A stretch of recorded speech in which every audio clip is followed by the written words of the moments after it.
Salut, et voici pour l'essai de l'EMTA de Tonton Ludo qui a été donc refait, châssis neuf, etc. Transmission bien réglée, huile égraissée, suspension revue, etc. On est tranquillou avec un petit pignon, le plus petit possible que j'ai pu mettre. On est en 6S, mais vraiment tout cool parce que c'est pas le genre de machine.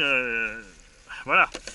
À l'époque, ça a été comparé au Erevo et tout ça. C'est sûr que c'est aussi violent qu'un Erevo et compagnie, mais c'est le même problème que le Erevo au niveau solidité. Donc personnellement, soit vous restez en 4S avec l'étagement d'origine long, un pignon de 21 qui est, je trouve, très long, ça tire fort sur les lipos et ça chauffe, ou vous restez en 6 avec un étagement court. Alors, est-ce que je vais réussir à fourrer mon GPS à un endroit où il va pas se barrer? Ouais. Et on va voir ce que ça donne, tranquillou. Le but, c'est vraiment pas de le flinguer.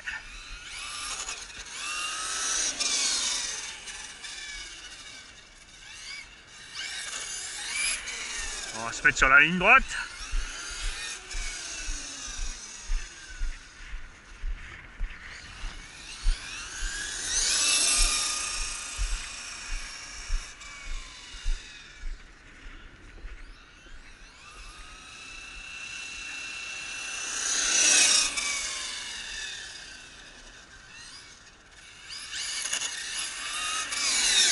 Bon, j'ai peut-être exagéré sur le petit pignon. J'ai peut-être mis un peu trop petit.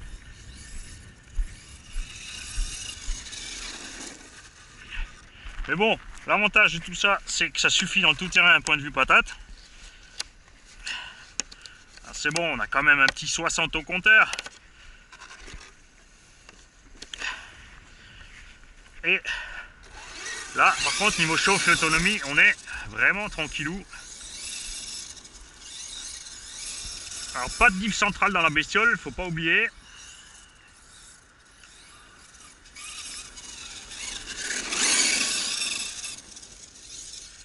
Ouais, l'étagement est vraiment trop court, on entend le moteur qui est à fond.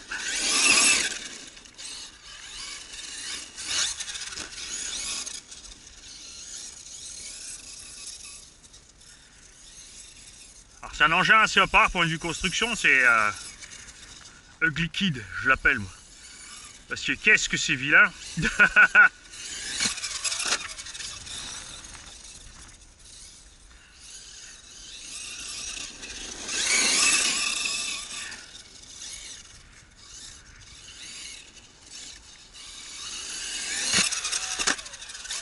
Ah! Et oui, je me fais avoir, c'est vrai que les rampes sont trop courtes en fait pour la longueur de l'engin. Et ça me catapulte les fesses.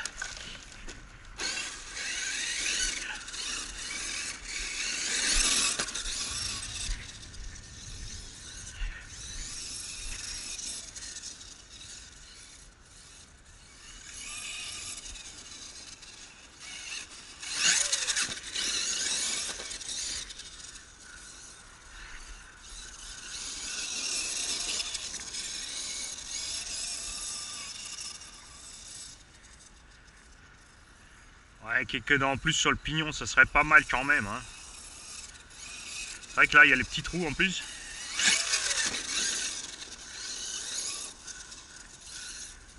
Bon, de l'autre côté,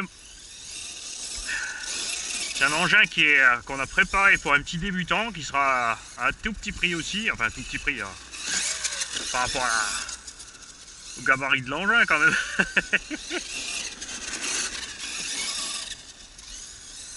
Donc, idéal pour un petit débutant. Si on reste pas trop violent, c'est sûr que cet engin-là, par contre, est quand même largement plus solide qu'un DHK Maximus ou Zombie. Alors attention, par contre, il n'y a pas de diff central, il y a un slipper, il faut qu'il soit bien réglé. Surtout quand vous commencez à faire, si vous attaquez les gros sauts.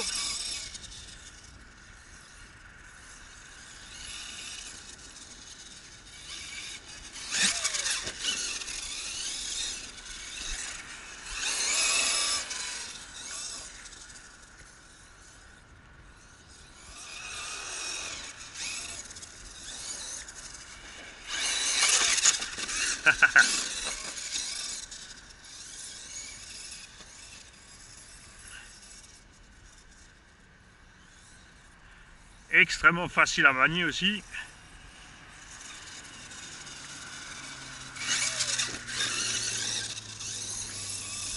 J'aurais dû emmener les grosses rampes.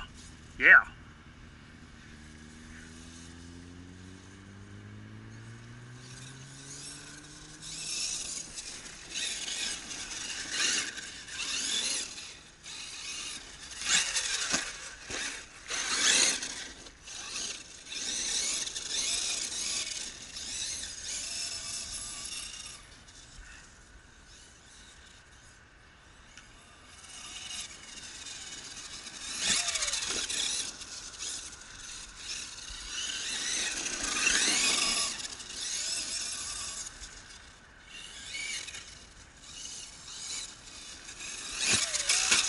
Oh.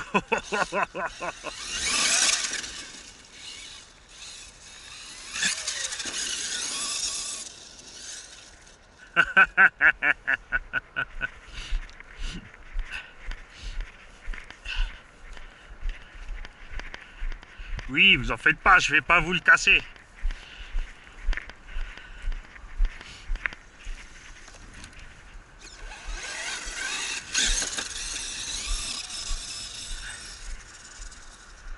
Bon, alors, comme tous les autres engins de son gabarit, c'est sûr, si vous mettez en 6S avec un pignon, bon après ça dépend évidemment aussi de la transmission principale. On peut rouler à 75-80 doigts dans le nez. Mais gaffe, on était avec la chauffe de l'hippo et du moulin, comme toujours.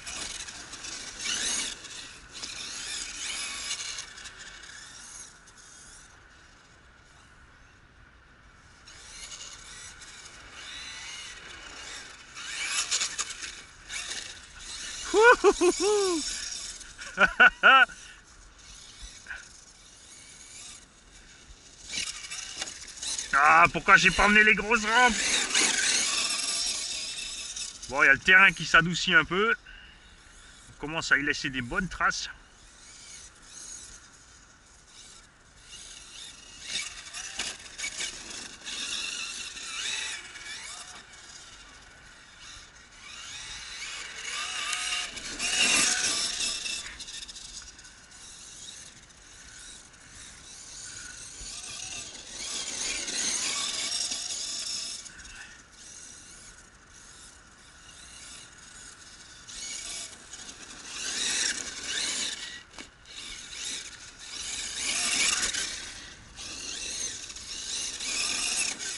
Ce que j'aime beaucoup de cette radio, c'est qu'on peut régler instantanément ici le frein et la puissance maxi.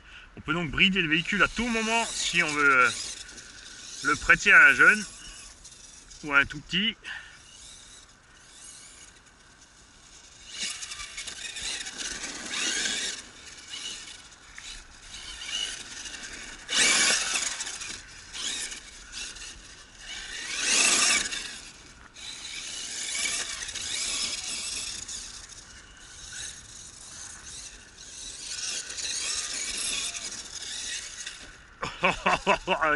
Ah, c'est vachement traître avec des roues aussi dures sur une surface qui accroche comme ça.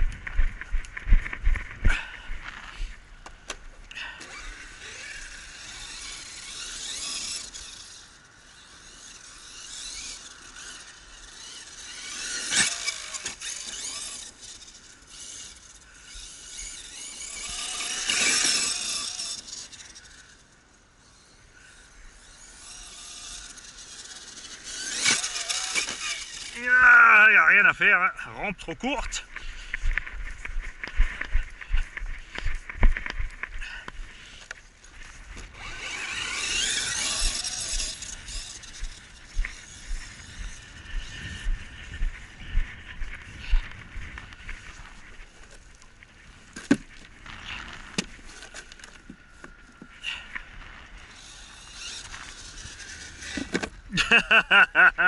Perdu, essaie encore.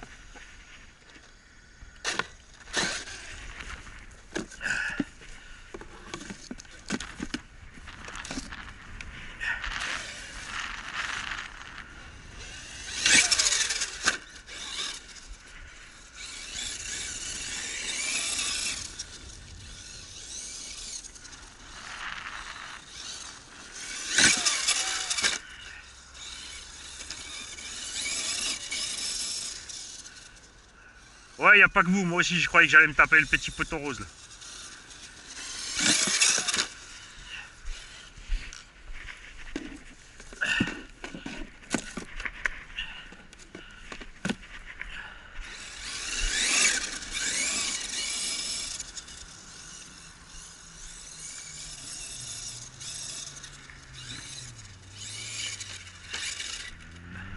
Ouais, plus concentré, m'a dit.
Alors le truc qu'il ne faut pas se faire avoir en fait sans diff centrale, c'est quand vous avez levé deux roues d'un côté,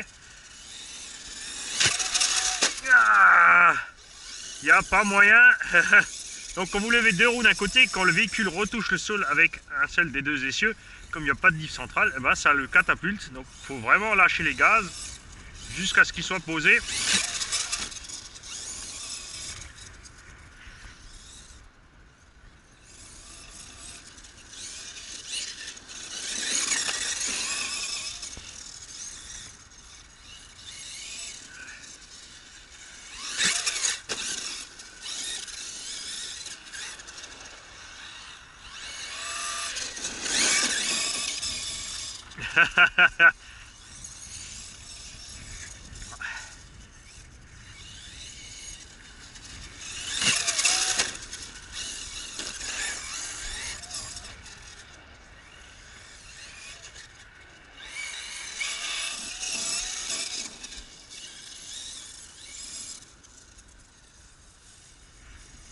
Bon, moi je vais vous laisser là. Il est temps d'aller manger. Moi je suis très content, je me suis bien amusé, forcément sinon j'aurais pas insisté jusqu'à dépasser le temps au moment où je dois rentrer. Et là je suis à la bourre. Salut les gars.